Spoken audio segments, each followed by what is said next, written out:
आगे कथी के बिजनेस करो पहुनवा हमरा बतावेंगे। कथी के बिजनेस करो पहुनवा हमरा बतावेंगे। छोड़ी तो हमरा बतावेंगे।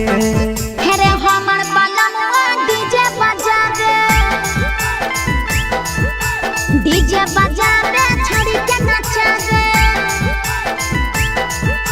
हमर बलनुआ डीजे बजावे। आगे कथी के बिजनेस करो बलनुआ हमरा बतावेंगे। छोड़ी तो हमरा बतावेंगे। हेरे हमर बलनुआ डीजे बजावे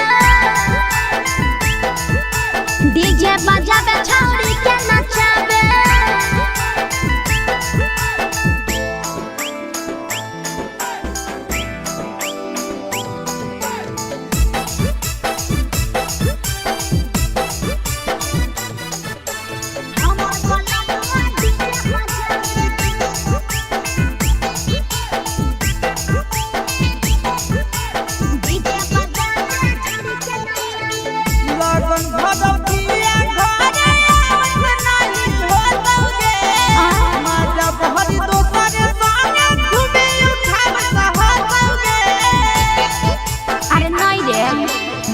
पिकअप पर बांध के पिया चारा गोडी जीरे भर लगन रहो है छाड़ा बड़ी बिजीरे बुझले। एही से बहलमुआ नहीं तोरा घरे देखावेगे।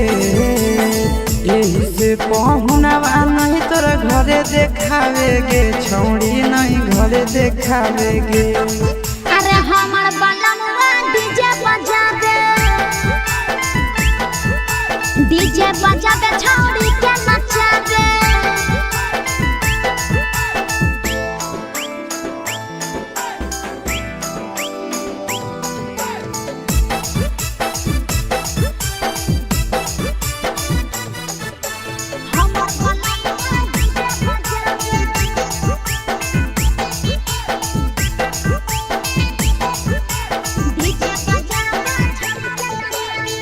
लाल पियर हरियर खूबे जरता दौलत लगे।